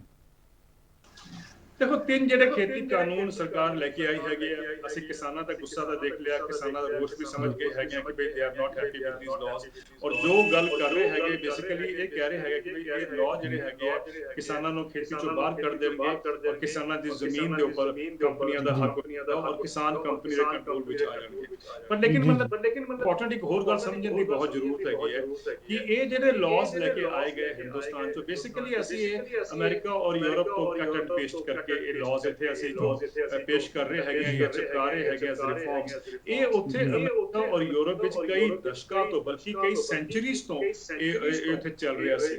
ਔਰ ਇਹ ਵਾਕਈ ਅਗਰ ਬੈਨੀਫੀਸ਼ੀਅਲ ਹੁੰਦਾ ਤਾਂ ਮੈਨੂੰ ਕੋਈ ਕਾਰਨ ਨਜ਼ਰ ਨਹੀਂ ਆਉਂਦਾ ਕਿ ਅਮਰੀਕਾ ਦੇ ਜਿਹੜੇ ਕਿਸਾਨ ਹੈਗੇ ਆ ਇਸ ਗਤੀ ਵਿੱਚ ਜਾਂ ਇਸ ਰੇਟ ਵਿੱਚ ਉਹ ਆਤਮ ਹੱਤਿਆ ਕਰ ਰਹੇ ਹਨ। ਤੁਹਾਨੂੰ ਹੈਰਾਨਗੀ ਹੋਏਗੀ ਜਾਣ ਕੇ ਕਿ ਅਮਰੀਕਾ ਦੀ ਇੱਕ ਸਟੱਡੀ ਕਹਿੰਦੀ ਹੈ ਕਿ ਪਿੰਡਾਂ ਵਿੱਚ ਜਿਹੜੀ ਆਤਮ ਹੱਤਿਆਵਾਂ ਹੋ ਰਹੀਆਂ ਅਮਰੀਕਾ ਵਿੱਚ, ਦੈਟ ਇਜ਼ 45% ਮੋਰ, ਜਿਹੜੀ 45% ਜ਼ਿਆਦਾ ਹੈ ਜਿਹੜੇ ਸ਼ਹਿਰਾਂ ਵਿੱਚ ਆਤਮ ਹੱਤਿਆ ਹੈ। ਔਰ ਮੈਂ ਪਹਿਲੇ ਵੀ ਕਿਹਾ ਕਿ ਆਪਾਂ ਗੱਲ ਕਰ ਰਹੇ ਸੀ, ਟਰੈਕਟਰ ਰੈਲੀ ਕੱਢੀ ਗਈ ਸੀ ਜਦੋਂ ਉਹਨਾਂ ਦੇ ਕਿਸਾਨਾਂ ਨੇ ਵਿਰੋਧ ਕੀਤਾ ਸੀ ਕਾਨੂੰਨਾਂ ਦੇ ਖਿਲਾਫ, ਜਾਂ ਜਦੋਂ ਉੱਥੇ ਹੀ ਜਾਂ ਰੈਵੋਲੂਸ਼ਨ ਥੋੜਾ ਸਟਾਰਟ ਹੋਇਆ ਸੀ ਉੱਥੇ ਤਾਂ 1979 ਵਿੱਚ ਇੱਕ ਮੈਸਿਵ ਪ੍ਰੋਟੈਸਟ ਹੋਇਆ ਸੀਗਾ, ਟਰੈਕਟਰ ਪ੍ਰੋਟੈਸਟ ਹੋਇਆ ਸੀਗਾ ਵਾਸ਼ਿੰਗਟਨ ਡੀਸੀ ਵਿੱਚ, ਜਿਹਦੇ ਵਿੱਚ ਹਜ਼ਾਰਾਂ ਟਰੈਕਟਰ ਆਏ ਸੀਗੇ ਔਰ ਕਈ ਮਹੀਨੇ ਉਹ ਵੀ ਰਹੇ ਸੀਗੇ ਉੱਥੇ ਵਾਸ਼ਿੰਗਟਨ ਵਿੱਚ। ਦੇ ਵਰ ਡਿਮਾਂਡਿੰਗ ਐਕਚੁਅਲੀ ਪੈਰਿਟੀ ਪ੍ਰਾਈਸ। ਉਹ ਜਿਹੜੀ ਪੈਰਿਟੀ ਪ੍ਰਾਈਸ ਮਤਲਬ ਸੀਗਾ ਗਾਰੰਟਿਡ ਪ੍ਰਾਈਸ ਉਹ ਮੰਗ ਰਹੇ ਸੀਗੇ। ਉਹੀ ਚੀਜ਼ ਜਿਹੜੀ ਹੈਗੀ ਅੱਜ ਹਿੰਦੁਸਤਾਨ ਦੇ ਕਿਸਾਨ ਮੰਗ ਰਹੇ ਹੈਗੇ। 40 ਸਾਲ ਪਹਿਲਾਂ ਅਮਰੀਕਾ ਨੇ ਕਿਸਾਨਾਂ ਦੀ ਸੁਧ ਲਈ ਹੁੰਦੀ ਔਰ ਉਸ ਡਿਮਾਂਡ ਨੂੰ ਐਕਸੈਪਟ ਕੀਤਾ ਹੁੰਦਾ, ਤਾਂ ਅੱਜ ਇੱਕ ਗੱਲ ਤਾਂ ਹੈ ਕਿ ਵੀ ਅਮਰੀਕਾ ਦੀ ਖੇਤੀ ਜਿਹੜੀ ਹੈ ਉਹ ਇੱਕ ਖੁਸ਼ਹਾਲ ਸਟੇਜ ਤੋਂ ਨਿਕਲ ਰਹੀ ਹੁੰਦੀ। ਲੇਕਿਨ ਇੰਨੇ ਕਰੋੜੋਂ ਰੁਪਏ ਉਹਨਾਂ ਨੇ, ਆਪਣੇ ਕਰੋੜੋਂ ਡਾਲਰਸ ਉਹਨਾਂ ਨੇ ਇਨਵੈਸਟ ਕੀਤੇ ਹੈਗੇ ਐਗਰੀਕਲਚਰ ਵਿੱਚ, not only as by way of public sector investment but also direct income support ਜਾਂ ਸਬਸਿਡੀਜ਼ ਕਿਸਾਨਾਂ ਨੂੰ ਦਿੱਤੀ ਗਈ ਹੈ। ਕਿ ਇਸ ਪੈਟਰਨ ਵਿੱਚ ਵੀ ਜਾਂ ਇਸ ਪੀਰੀਅਡ ਵਿੱਚ ਦੇਖੀਏ ਅਗਰ ਆਪਾਂ, ਤਾਂ ਕਿ ਐਵਰੇਜ ਜਿਹੜੀ ਕਿਸਾਨ ਨੂੰ ਸਬਸਿਡੀ ਉੱਥੇ ਅਮਰੀਕਾ ਵਿੱਚ ਮਿਲਦੀ ਹੈਗੀ ਸਾਲ ਦੀ, ਉਹ $62,000 ਹੈਗੀ ਹੈ। ਇਹਦੇ ਕਰਕੇ ਹੀ ਥੋੜੀ ਇਨਕਮ ਇੱਕ ਲੈਵਲ ਤੇ ਆ ਜਾਂਦੀ ਹੈ ਕਿ ਉਹ ਤੁਹਾਨੂੰ ਲੱਗਦਾ ਹੈ ਕਿ ਬਈ ਇਕਨੋਮਿਕਲੀ ਵਾਇਬਲ ਹੈਗਾ। ਔਰ ਇਹ ਓਵਰ ਦੀ ਪੀਰੀਅਡ, ਮੈਂ ਓਵਰ ਕਈ ਮਤਲਬ ਦਸ਼ਕਾਂ ਤੋਂ ਮੈਂ ਕਹਿ ਰਿਹਾ ਹੈਗਾ ਕਿ ਉੱਥੇ ਇਨਕਮ ਜਿਹੜੀ ਹੈ ਕਿਸਾਨਾਂ ਦੀ ਘਟਦੀ ਜਾ ਰਹੀ ਹੈਗੀ ਹੈ, ਔਰ ਇਹੀ ਕਾਰਨ ਹੈ ਕਿ ਸੁਸਾਈਡ ਉੱਥੇ ਵੱਧਦੀ ਜਾ ਰਹੀ ਹੈਗੀ ਹੈ। ਕੈਨੇਡਾ ਵਿੱਚ ਦੇਖੀਏ, ਕੈਨੇਡਾ ਵਿੱਚ ਵੀ ਇਹੀ ਹਾਲ ਹੈਗਾ। ਕੈਨੇਡਾ ਵਿੱਚ ਬਲਕਿ ਇੱਕ ਬੜੀ ਇੰਟਰਸਟਿੰਗ ਸਟੱਡੀ ਹੈ ਕਿ 1865 ਵਿੱਚ ਕਿਸਾਨਾਂ ਨੂੰ ਜੋ ਕਣਕ ਦਾ ਦਾਮ ਮਿਲਦਾ ਸੀਗਾ ਉਹ ਤੋਂ ਘੱਟ ਤੋਂ ਘੱਟ 6 ਗੁਣਾ ਘੱਟ ਹੁਣ ਉਹਨਾਂ ਦਾ 2020 ਵਿੱਚ ਕਿਸਾਨਾਂ ਨੂੰ ਉਹ ਦਾਮ ਮਿਲ ਰਿਹਾ ਹੈਗਾ। ਯਾਨੀ ਕਹਿਣ ਦਾ ਮਤਲਬ ਹੈ ਕਿ 150 ਸਾਲ ਵਿੱਚ ਕਿਸਾਨਾਂ ਦੀ ਜਿਹੜੀ ਇਨਕਮ ਹੋਣੀ ਚਾਹੀਦੀ ਸੀਗੀ ਕਣਕ ਤੋਂ, ਉਹ ਘਟਦੀ ਜਾ ਰਹੀ ਹੈਗੀ ਹੈ। ਇਸੇ ਕਰਕੇ ਉੱਥੇ ਵੀ ਕਿਸਾਨ ਜਿਹੜੇ ਹੈਗੇ ਕਰਜ਼ੇ ਥੱਲੇ ਦਬੇ ਹੋਏ ਹੈਗੇ ਆ, ਉਹਨਾਂ ਨੂੰ ਬੇਲ ਆਊਟ ਪੈਕੇजेस ਮਿਲਦੇ ਹੈਗੇ। ਯੂਰਪ ਦੇਖੀਏ, ਉੱਥੇ ਵੀ ਇਹੀ ਹਾਲ ਹੈ। ਕਹਿਣ ਦਾ ਮਤਲਬ ਹੈਗਾ ਕਿ ਅਗਰ ਸਾਰੀ ਦੁਨੀਆ ਵਿੱਚ ਕਿਸਾਨ ਦੁਖੀ ਹੈਗੇ ਹੈ, ਸਾਰੀ ਦੁਨੀਆ ਵਿੱਚ ਇਹੀ ਮਾਰਕੀਟ ਇਕਨੋਮੀ ਜਾਂ ਮਾਰਕੀਟ ਹਵਾਲੇ ਛੱਡਣਾ ਖੇਤੀ ਨੂੰ has failed to raise farmers income, ਮੈਨੂੰ ਸਮਝ ਨਹੀਂ ਆਉਂਦਾ ਕਿ ਉਹੀ ਮਾਡਲ ਹਿੰਦੁਸਤਾਨ ਵਿੱਚ ਕਿਸ ਤਰ੍ਹਾਂ ਕੰਮ ਕਰੇਗਾ। ਔਰ ਇਸ ਕਰਕੇ ਵੀ ਇੰਪੋਰਟੈਂਟ ਹੈ, ਕਈ ਲੋਕ ਇਹ ਕਹਿੰਦੇ ਆ, ਸਾਡੇ ਦੇਸ਼ ਦੇ ਇਕਨੋਮਿਸਟ ਵੀ ਕਈ ਕਹਿੰਦੇ ਹੈਗੇ ਆ ਕਿ ਜਦ ਤੱਕ ਸਾਡੀ ਛੋਟੀ ਲੈਂਡ ਹੋਲਡਿੰਗ ਹੈ, ਸਾਨੂੰ ਪਤਾ ਹੋਣਾ ਚਾਹੀਦਾ ਕਿ ਸਾਡੇ 86% ਕਿਸਾਨ ਜਿਹੜੇ ਹੈਗੇ ਆ ਉਹਨਾਂ ਕੋਲ 5 ਏਕੜ ਤੋਂ ਘੱਟ ਜ਼ਮੀਨ ਹੈਗੀ ਹੈ, ਤੇ ਜਦ ਤੱਕ ਇਹ ਛੋਟੇ ਲੈਂਡ ਹੋਲਡਿੰਗ ਸਾਈਜ਼ ਹੈਗੀ, ਇਹਨਾਂ ਨੂੰ ਪੂਲ ਨਹੀਂ ਕੀਤਾ ਜਾਏ, ਜਿਹਨੂੰ ਐਗਰੀਗੇਟ ਨਹੀਂ ਕੀਤਾ ਜਾਏਗਾ, ਤਾਂ ਉਹਨਾਂ ਦੀ ਜਿਹੜੀ ਬਾਰਗੇਨਿੰਗ ਪਾਵਰ ਨਹੀਂ ਹੋਏਗੀ, ਅੱਛਾ ਦਾਮ ਨਹੀਂ ਮਿਲੇਗਾ। ਮੈਂ ਇਸ ਗੱਲ ਨੂੰ ਵੀ ਮੰਨਣ ਨੂੰ ਤਿਆਰ ਨਹੀਂ ਹੈ। ਠੀਕ ਹੈ, ਪੂਲਿੰਗ ਕਰਨੀ ਚਾਹੀਦੀ ਹੈ, ਅਸੀਂ ਸਭ ਮੰਨਦੇ ਹਾਂ, ਕੋਆਪਰੇਟਿਵ ਸਿਸਟਮ ਸ਼ਾਇਦ ਬਹੁਤ ਅੱਛਾ ਰਹੇਗਾ। ਲੇਕਿਨ ਤੁਸੀਂ ਦੇਖੋ ਨਾ, ਅਮਰੀਕਾ ਵਿੱਚ ਤਾਂ 444 ਏਕੜ ਦੀ ਐਵਰੇਜ ਲੈਂਡ ਹੋਲਡਿੰਗ ਸਾਈਜ਼ ਹੈ, ਕੈਨੇਡਾ ਵਿੱਚ ਤਾਂ 3000 ਏਕੜ ਦੀ ਲੈਂਡ ਹੋਲਡਿੰਗ ਸਾਈਜ਼ ਹੈ। ਉਹ ਤਾਂ ਵੈਸੇ ਹੀ ਮਾਰਕੀਟ ਨੂੰ ਡਿਕਟੇਟ ਕਰਨਾ ਚਾਹੀਦਾ ਉਹਨਾਂ ਦੇ ਪ੍ਰਾਈਸਿਸ, ਅਗਰ ਉਹਨਾਂ ਦੀ ਬਾਰਗੇਨਿੰਗ ਪਾਵਰ ਦੇਖੀਏ, ਲੇਕਿਨ ਉਹਦੇ ਬਾਵਜੂਦ ਵੀ ਉਹ ਨਹੀਂ ਹੋ ਪਾ ਰਿਹਾ ਹੈਗਾ। ਤਾਂ ਇਹਦਾ ਮਤਲਬ ਸਾਫ਼ ਹੈ ਕਿ ਉਹ ਜਿਹੜਾ ਮਾਰਕੀਟ ਓਰੀਐਂਟਡ ਐਗਰੀਕਲਚਰ ਹੈਗਾ, ਅਮਰੀਕਾ 'ਚ ਹੋਏ, ਯੂਰਪ ਹੋਏ, ਜਿਨ੍ਹਾਂ ਮੁਲਕਾਂ ਤੋਂ ਅਸੀਂ ਕੱਟ ਐਂਡ ਪੇਸਟ ਹਿੰਦੁਸਤਾਨ 'ਚ ਕੀਤਾ ਹੈਗਾ, ਉੱਥੇ ਹੀ ਉਹ ਫੇਲ ਹੋ ਚੁੱਕਾ ਹੈਗਾ। ਸੋ ਇਹ ਸਮਝਣਾ ਵਾਸਤੇ ਸਾਨੂੰ ਸਮਝਣਾ ਬਹੁਤ ਜ਼ਰੂਰੀ ਹੈ ਕਿ ਇਹ ਜਿਹੜੇ ਸੈਂਟਰਲ ਲਾਜ਼ ਹੈਗੇ ਆ, ਇਹਨਾਂ ਤੋਂ ਜਿਹੜੀ ਅਪੇक्षा ਹੈ, ਐਕਸਪੈਕਟੇਸ਼ਨ ਹੈਗੀ ਹੈ ਪਾਲਿਸੀ ਮੇਕਰਸ ਦੀ, ਉਹ ਅਗਰ ਬਾਕੀ ਦੁਨੀਆ 'ਚ ਨਹੀਂ ਡਿਲੀਵਰ ਕਰ ਪਾਏ ਤਾਂ ਮੈਨੂੰ ਸਮਝ ਨਹੀਂ ਆਉਂਦਾ ਕਿ ਸਾਡੇ ਵਰਗੇ ਦੇਸ਼ ਜਿੱਥੇ ਬਹੁਤ ਸਾਰੇ ਛੋਟੇ ਕਿਸਾਨ ਹੈਗੇ, ਮੈਜੋਰਿਟੀ ਛੋਟੇ ਕਿਸਾਨਾਂ ਦੀ ਹੈਗੀ ਹੈ, ਉੱਥੇ ਕੰਮ ਕਿਸ ਤਰ੍ਹਾਂ ਕਰਨਗੇ। ਇਸ ਕਰਕੇ ਮੈਂ ਕਹਿ ਰਿਹਾ ਕਿ ਇੱਕ ਇਕਨੋਮਿਸਟ ਨੇ ਇਹ ਵੀ ਕਿਹਾ ਕਿ ਸਭ ਅਮਰੀਕਾ ਨਾਲ ਤੁਸੀਂ ਹਿੰਦੁਸਤਾਨ ਨਾਲ ਨਹੀਂ ਕੰਪੇਅਰ ਕਰ ਸਕਦੇ, ਕਿਉਂਕਿ ਉੱਥੇ ਲੈਂਡ ਹੋਲਡਿੰਗ ਸਾਈਜ਼ ਬੜੀ ਹੈ, ਔਰ ਅਗਰ ਛੋਟੀ ਹੋਲਡਿੰਗ ਸਾਈਜ਼ ਵਿੱਚ ਕੰਮ ਕਰੇਗਾ। ਇੱਕ London school of economics the report ਕਹਿੰਦੀ ਹੈ, ਸਟੱਡੀ ਕਹਿੰਦੀ ਹੈ ਕਿ ਕੀਨੀਆ ਵਿੱਚ ਇਹ ਰਿਫਾਰਮਸ ਕਈ ਸਾਲ ਪਹਿਲੇ ਲੈ ਕੇ ਆਏ ਸੀਗੇ, ਉੱਥੇ ਵੀ ਖੇਤੀ ਦੇ ਅੱਜ ਬਹੁਤ ਬੜੀ ਸੰਕਟ ਉੱਥੇ ਛਾਇਆ ਹੋਇਆ ਹੈਗਾ। ਉੱਥੇ ਤਾਂ ਛੋਟੀ ਲੈਂਡ ਹੋਲਡਿੰਗ ਸੀਗੀ ਹੈ।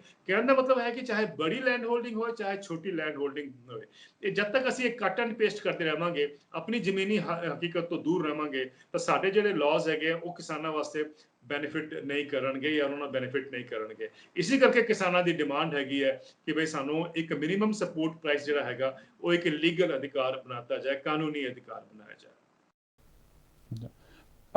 ਮੈਂ ਤੁਹਾਨੂੰ ਆਪਾਂ ਗੱਲ ਖਤਮ ਕਰਦੇ ਹਾਂ। ਮੈਂ ਇਹ ਗੱਲ ਤੋਂ ਪੁੱਛਣਾ ਚਾਹੁੰਦਾ ਦਵਿੰਦਰ ਸ਼ਰਮਾ ਜੀ, ਜੇ 3 ਇਮੀਡੀਏਟ ਸਟੈਪਸ ਸਰਕਾਰ ਨੂੰ, ਅਪਾਰਟ ਫਰੋਮ ਜਿਹੜਾ ਆਪਾਂ ਕਹਿ ਰਹੀਏ ਖੇਤੀ ਕਾਨੂੰਨ ਵਾਪਸ ਲੈਣ ਤੋਂ ਜਾਏ, ਤਾਂ ਕਿ ਆਪਣੀ ਜਿਹੜੀ ਦੇਸ਼ ਦੀ ਕਿਸਾਨੀ ਆ ਉਹ ਫਿਰ ਤੋਂ ਦਰੁਸਤ ਹੋ ਸਕੇ, ਉਹ ਕੀ ਲੈਣੇ ਚਾਹੀਦੇ ਆ 3 ਇਮੀਡੀਏਟ ਸਟੈਪਸ? ਬਿਲਕੁਲ ਠੀਕ ਤੁਸੀਂ ਪੁੱਛਿਆ ਸਰ, ਕਿ ਔਰ ਇਹ ਬਹੁਤ ਜ਼ਰੂਰੀ ਵੀ ਹੈ। ਮੇਰਾ ਮੰਤਵ ਹੈ ਕਿ ਦੁਨੀਆ ਦੇ ਐਗਜ਼ਾਮਪਲ ਮੈਂ ਤੁਹਾਡੇ ਸਾਹਮਣੇ ਪੇਸ਼ ਕੀਤਾ ਸੀਗਾ, ਉਸ ਉਦਾਹਰਨ ਨੂੰ ਦੇਖ ਕੇ ਔਰ ਅਸੀਂ ਆਪਣੀ ਕੰਡੀਸ਼ਨਸ ਨੂੰ ਦੇਖ ਕੇ ਐਸੇ 3 ਸਟੈਪਸ ਲਈਏ ਜਾਂ 3 ਐਸੇ ਨਵੇਂ ਕਾਨੂੰਨ ਲੈ ਕੇ ਆਈਏ, ਜਿਹੜਾ ਮੇਰਾ ਸੋਚਣਾ ਹੈਗਾ, ਜਿਹੜੇ ਕਿ ਸਾਡੇ ਦੇਸ਼ ਦੇ ਕਿਸਾਨ ਵਾਸਤੇ, ਜਿਹਨੂੰ ਪ੍ਰਾਈਮ ਮਿਨਿਸਟਰ ਹਰ ਵਾਰ ਕਹਿੰਦੇ ਹੈ ਕਿ ਸਬਕਾ ਸਾਥ ਸਬਕਾ ਵਿਕਾਸ, ਉਹਦਾ ਰਸਤਾ ਮੰਨਦਾ ਕਿ ਉਹੀ ਹੋਏਗਾ। ਉਹ ਇਸ ਕਰਕੇ ਮੈਂ ਕਹਿ ਰਿਹਾ ਹੈਗਾ ਕਿ 3 ਚੀਜ਼ਾਂ ਜਿਹੜੀਆਂ ਬਹੁਤ ਇੰਪੋਰਟੈਂਟ ਹੈਗੀਆਂ ਉਸ ਨੂੰ ਬਿਲਡਅਪ ਕਰਨ ਵਾਸਤੇ, ਜਾਂ ਆਤਮ ਨਿਰਭਰ ਭਾਰਤ ਨੂੰ ਬਿਲਡਅਪ ਕਰਨ ਵਾਸਤੇ। ਪਹਿਲੀ ਗੱਲ ਤਾਂ ਜੋ ਕਿਸਾਨ ਮੰਗ ਰਹੇ ਹੈਗੇ ਹੈ ਕਿ ਮਿਨੀਮਮ ਸਪੋਰਟ ਪ੍ਰਾਈਸ ਸਾਡੇ ਦੇਸ਼ ਵਿੱਚ 23 ਫਸਲਾਂ ਦੇ ਉੱਪਰ ਦਿੱਤਾ ਜਾਂਦਾ, ਅਨਾਉਂਸ ਕੀਤਾ ਜਾਂਦਾ ਹਰ ਸਾਲ, ਲੇਕਿਨ ਇਨ ਰਿਐਲਿਟੀ ਅਸੀਂ ਜਾਣਦੇ ਹਾਂ ਕਿ ਜ਼ਿਆਦਾਤਰ ਉਹ ਕਣਕ ਔਰ ਝੋਨੇ ਤੇ ਹੀ ਹੁੰਦਾ ਹੈਗਾ, ਉਹ ਵੀ ਪੰਜਾਬ ਹਰਿਆਣਾ ਜਾਂ ਗ੍ਰੀਨ ਰੈਵੋਲੂਸ਼ਨ ਦੀ ਜਿਹੜੀ ਬੈਲਟ ਹੈ ਉਹਦੇ ਵਿੱਚ ਹੀ ਹੁੰਦਾ ਹੈਗਾ। ਔਰ ਉਹ ਜਿਹੜਾ ਮਿਨੀਮਮ ਸਪੋਰਟ ਪ੍ਰਾਈਸ ਹੈ, ਮੇਰਾ ਮੰਨਣਾ ਹੈ ਕਿ ਵੀ ਸਾਰੇ ਦੇਸ਼ ਵਿੱਚ 23 ਫਸਲਾਂ ਦੇ ਉੱਪਰ ਉਹਨੂੰ ਅਸੀਂ ਇੱਕ ਲੀਗਲ ਇੰਸਟਰੂਮੈਂਟ ਬਣਾ ਦਈਏ, ਯਾਨੀ ਕਾਨੂੰਨ ਅਧਿਕਾਰ ਬਣਾ ਦਈਏ। ਉਹਦਾ ਕੀ ਮਤਲਬ ਹੋਏਗਾ ਕਿ ਵੀ ਮਿਨੀਮਮ ਸਪੋਰਟ ਪ੍ਰਾਈਸ ਤੋਂ ਥੱਲੇ ਟ੍ਰੇਡਿੰਗ ਜਾਂ ਵਪਾਰ ਨਹੀਂ ਹੋਏਗਾ। ਔਰ ਘਬਰਾਓ ਨਹੀਂ, ਇਹਦਾ ਕੋਈ ਜ਼ਿਆਦਾ ਬਰਡਨ ਨਹੀਂ ਆਏਗਾ, ਜਿਸ ਤਰ੍ਹਾਂ ਕਿਹਾ ਜਾ ਰਿਹਾ ਹੈਗਾ ਕਿ 17 ਲੱਖ ਕਰੋੜ ਰੁਪਏ ਦਾ ਖਰਚਾ ਹੋਏਗਾ, ਐਸਾ ਕੁਝ ਨਹੀਂ ਹੋਏਗਾ। ਇਸੇ ਸਾਨੂੰ ਡਰਾਇਆ ਜਾ ਰਿਹਾ ਹੈਗਾ। ਔਰ ਬਹੁਤ ਸਾਰੀ ਸਟੱਡੀਜ਼ ਕਰ ਰਹੀਆਂ ਕਿ ਅਗਰ ਜ਼ਿਆਦਾ ਤੋਂ ਜ਼ਿਆਦਾ ਸਰਕਾਰ ਨੂੰ ਕੁਝ ਇੰਟਰਵੀਨ ਕਰਨਾ ਵੀ ਪਿਆ ਤਾਂ ਉਹਦੇ ਵਾਸਤੇ 1.5 ਲੱਖ ਕਰੋੜ ਰੁਪਏ ਤੋਂ ਲੈ ਕੇ 2 ਲੱਖ ਕਰੋੜ ਰੁਪਏ ਦੇ ਵਿੱਚ ਐਡੀਸ਼ਨਲ ਬਰਡਨ ਆਏਗਾ ਸਾਲ ਦਾ। ਔਰ ਦੂਸਰੀ ਗੱਲ ਇੱਕ ਹੋਰ ਹੈ ਕਿ ਜਿਹੜੀ ਟ੍ਰੇਡ ਹੈਗੀ ਹੈ ਹਿੰਦੁਸਤਾਨ ਦੀ, ਉਹਦੇ ਵਾਸਤੇ ਇੱਕ ਐਸਾ ਕਾਨੂੰਨ ਬਣਾਇਆ ਜਾਏ ਕਿ ਭਈ ਅਗਰ ਇਹ ਤੋਂ ਥੱਲੇ ਪਰਚੇਜ਼ ਹੁੰਦੀ ਹੈ ਮਿਨੀਮਮ ਸਪੋਰਟ ਪ੍ਰਾਈਸ ਤੋਂ, ਤਾਂ ਉਹਨੂੰ ਇਲੀਗਲ ਘੋਸ਼ਿਤ ਕੀਤਾ ਜਾਏ। ਇਹ ਵੀ ਨਹੀਂ ਘਬਰਾਉਣਾ ਚਾਹੀਦਾ ਕਿ ਦੁਨੀਆ ਵਿੱਚ ਕਿਤੇ ਨਹੀਂ ਹੋਇਆ ਹੈਗਾ, ਕਿਉਂਕਿ ਦੁਨੀਆ ਵਿੱਚ ਸਪੇਨ ਇੱਕ ਯੂਰਪ ਦੀ ਕੰਟਰੀ ਹੈ ਜਿੱਥੇ ਪੂਰੀ ਮਾਰਕੀਟ ਇਕਨੋਮੀ ਆਪਰੇਟ ਕਰਦੀ ਹੈ, ਉਹਨਾਂ ਨੇ ਵੀ ਪਿਛਲੇ ਸਾਲ ਕਾਨੂੰਨ ਲੈ ਕੇ ਆਏ ਹੈਗੇ ਆ ਕਿ ਕਾਸਟ ਆਫ ਪ੍ਰੋਡਕਸ਼ਨ ਤੋਂ ਥੱਲੇ ਟ੍ਰੇਡਿੰਗ ਜਿਹੜੀ ਹੈਗੀ ਹੈ ਉਹ ਇਲੀਗਲ ਉਹਨਾਂ ਨੇ ਘੋਸ਼ਿਤ ਕਰਤੀ ਹੈਗੀ ਹੈ। ਅਗਰ ਸਪੇਨ ਕਰ ਸਕਦਾ ਹੈ ਤਾਂ ਮੈਨੂੰ ਲੱਗਦਾ ਕਿ ਹਿੰਦੁਸਤਾਨ ਵੀ ਉਸ ਗੱਲ ਨੂੰ ਲੈ ਕੇ ਚੱਲ ਸਕਦਾ। ਤਾਂ ਇੱਕ ਗੱਲ ਤਾਂ ਇਹ ਹੋ ਗਈ। ਦੂਸਰਾ ਪੁਆਇੰਟ ਇਹ ਹੈ ਕਿ ਪੰਜਾਬ ਵਿੱਚ ਅਸੀਂ ਦੇਖਿਆ ਹੈ ਕਿ ਏਪੀਐਮਸੀ ਮੰਡੀਆਂ ਦਾ ਜਾਲ ਹੈਗਾ, ਇੱਕ ਬਹੁਤ ਬੜਾ ਨੈਟਵਰਕ ਹੈ ਜਿਹੜਾ ਓਵਰ ਦੀ ਪੀਰੀਅਡ ਬੜਾ ਰਿਫਾਈਨ ਵੀ ਕੀਤਾ ਗਿਆ ਹੈਗਾ ਔਰ ਬੜਾ ਇਫੈਕਟਿਵਲੀ ਉਹਨੇ ਆਪਰੇਟ ਕੀਤਾ ਹੈਗਾ। ਉਹਦੇ ਵਿੱਚ ਕਮੀਆਂ ਹੈਗੀਆਂ, ਖਾਮੀਆਂ ਹੈਗੀਆਂ, ਕੋਈ ਸ਼ੱਕ ਨਹੀਂ ਹੈਗਾ। Let us improve on that. ਔਰ ਇਸ ਏਪੀਐਮਸੀ ਦੇ ਮੰਡੀ ਦੇ ਜਾਲ ਨੂੰ ਪੂਰੇ ਦੇਸ਼ ਵਿੱਚ ਅਸੀਂ ਫੈਲਾਇਆ ਜਾਣਾ ਚਾਹੀਦਾ ਹੈਗਾ। ਫੈਲਾਇਆ ਜਾਣਾ ਚਾਹੀਦਾ ਮਤਲਬ ਇਹ ਹੋਇਆ ਕਿ ਅਸੀਂ ਅਗਰ 5 ਕਿਲੋਮੀਟਰ ਰੇਡੀਅਸ ਤੇ ਇੱਕ ਮੰਡੀ ਦੇਣਾ ਚਾਹੁੰਦੇ ਹਾਂ ਕਿਸਾਨ ਨੂੰ, ਤਾਂ ਦੇਸ਼ ਵਿੱਚ 42,000 ਮੰਡੀਆਂ ਦੀ ਜ਼ਰੂਰਤ ਹੋਣਗੀ ਔਰ ਅੱਜ ਸਾਡੇ ਕੋਲ ਸਿਰਫ 7,000 ਏਪੀਐਮਸੀ ਮੰਡੀਆਂ ਹੈਗੀਆਂ। ਤਾਂ ਇਸ ਦੂਸਰਾ ਸਟੈਪ ਇਹ ਹੋਣਾ ਚਾਹੀਦਾ ਕਿ ਅਸੀਂ ਇੱਕ 42,000 ਮੰਡੀਆਂ ਦਾ, ਜਿਹਦੇ ਵਿੱਚ ਪ੍ਰਾਈਵੇਟ ਸੈਕਟਰ ਵੀ ਇਨਵੋਲਵ ਕਰੀਏ, ਉਸੇ ਰੂਲਸ ਐਂਡ ਰੈਗੂਲੇਸ਼ਨ ਦੇ ਵਿੱਚ ਪ੍ਰਾਈਵੇਟ ਸੈਕਟਰ ਦੀ ਮੰਡੀਆਂ ਵੀ ਔਰ ਜਿਹੜਾ ਪਬਲਿਕ ਸੈਕਟਰ ਦੀ ਮੰਡੀਆਂ ਦੋਨੋਂ ਆਪਰੇਟ ਕਰਨ। ਲੈਟ देयर बी ਕੰਪੀਟੀਸ਼ਨ ਔਰ ਇਹ ਜਾਲ ਪੂਰੇ ਦੇਸ਼ ਵਿੱਚ ਵਿਛਾਇਆ ਜਾਏ। ਔਰ ਤੀਸਰੀ ਗੱਲ ਹੈ ਕਿ ਸਾਡੀ ਇੱਕ ਹੋਰ ਸਟਰੈਂਥ ਹੈ ਦੇਸ਼ ਦੀ, ਉਹ ਹੈ ਸਾਡਾ ਅਮੂਲ ਕੋਆਪਰੇਟਿਵ ਡੇਅਰੀ ਮਾਡਲ। ਅਸੀਂ ਸਭ ਜਾਣਦੇ ਹਾਂ ਕਿ ਵਾਈਟ ਰੈਵੋਲੂਸ਼ਨ ਦੀ ਜਿਹੜੀ ਸ਼ੁਰੂਆਤ ਹੋਈ ਹੈ ਅਮੂਲ ਦੇ ਇਨੀਸ਼ੀਏਟਿਵ ਨਾਲ ਹੋਈ ਹੈਗੀ ਹੈ। ਸਾਨੂੰ ਚਾਹੀਦਾ ਹੈਗਾ ਕਿ ਬਈ ਅਮੂਲ ਦੇ ਵਿੱਚ ਉਹਨਾਂ ਦੇ ਇੱਕ ਜਿਹੜੇ ਚੇਅਰਮੈਨ ਹੈਗੇ, ਮੈਨੇਜਿੰਗ ਡਾਇਰੈਕਟਰ ਸਾਹਿਬ, ਉਹ ਕਹਿੰਦੇ ਆ ਕਿ ਜਦ ਵੀ ਕਿਸਾਨ 100 ਰੁਪਏ ਦਾ ਕਿਸਾਨ ਨਹੀਂ, ਜਿਹੜਾ ਉਪਭੋਗਤਾ ਹੈ, ਆਮ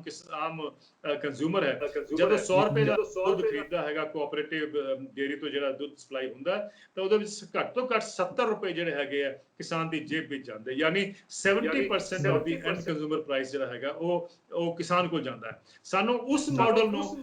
ਐਕਸਪੈਂਡ ਕਰਨਾ ਹੈ, ਰੈਪਲੀਕੇਟ ਕਰਨਾ ਹੈਗਾ। ਕਿਉਂ ਨਹੀਂ ਅਸੀਂ ਇੱਕ ਐਸਾ ਸਿਸਟਮ ਬਣਾਈਏ, ਸੋਚੀਏ ਕਿ ਬਈ ਸਾਰੇ ਦੇਸ਼ ਵਿੱਚ ਇਹ ਦੁੱਧ ਦਾ ਜਿਹੜਾ ਮਾਡਲ ਹੈਗਾ ਕੋਆਪਰੇਟਿਵ ਦਾ, ਇਹਨੂੰ ਅਸੀਂ ਸਬਜ਼ੀਆਂ ਵਿੱਚ, ਫਲਾਂ ਵਿੱਚ ਜਾਂ ਪਲਸਿਸ ਵਿੱਚ ਕਿਸ ਤਰ੍ਹਾਂ ਅਸੀਂ ਉਹਨੂੰ ਰੈਪਲੀਕੇਟ ਕਰ ਸਕਦੇ ਹੈਗੇ ਆ। ਤਾਂ ਇਹ 3 ਸਟੈਪ ਅਸੀਂ ਅਗਰ ਲੈਣੇ ਹੈਗੇ ਆ, ਇੱਕ ਐਮਐਸਪੀ ਨੂੰ ਲੀਗਲ ਅਧਿਕਾਰ ਬਣਾਇਆ ਜਾਏ ਕਿ ਉਹ ਤੋਂ ਥੱਲੇ ਟ੍ਰੇਡਿੰਗ ਨਹੀਂ ਹੋਏਗੀ। ਦੂਸਰਾ, ਮਿਨੀਮਮ ਜਿਹੜਾ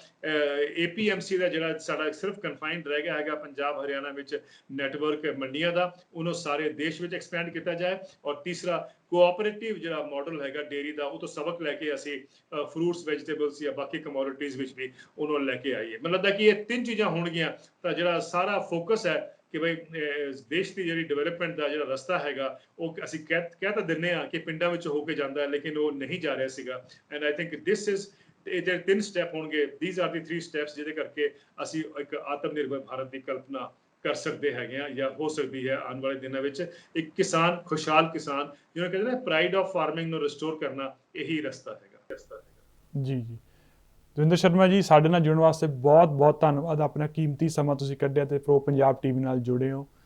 ਇਹਨਾਂ ਨੇ ਦੱਸਿਆ ਕਿ ਕਿਵੇਂ ਜਿਹੜੀ ਦੇਸ਼ ਦੀ ਕਿਸਾਨੀ ਹੈ ਜਾਂ ਪੰਜਾਬ ਦੀ ਕਿਸਾਨੀ ਹੈ, ਉਹਨੂੰ ਕਿਵੇਂ ਫਿਰ ਤੋਂ ਦਰੁਸਤ ਕੀਤਾ ਜਾ ਸਕਦਾ ਹੈ, ਕੀ ਕਦਮ ਸਰਕਾਰਾਂ ਨੂੰ ਚੁੱਕਣੇ ਚਾਹੀਦੇ ਨੇ, ਜੋ ਕਿ ਹਜੇ ਫਿਲਹਾਲ ਦੀ ਘੜੀ ਆਈ ਜਾਪ ਰਿਹਾ ਹੈ ਕਿ ਸੁੱਤੀਆਂ ਪਈਆਂ ਨੇ। ਤਾਂ ਪ੍ਰੋ ਪੰਜਾਬ ਟੀਵੀ ਤੇ ਜੁੜੇ ਰਹੋ ਹੋਰ ਖਬਰਾਂ ਵਾਸਤੇ।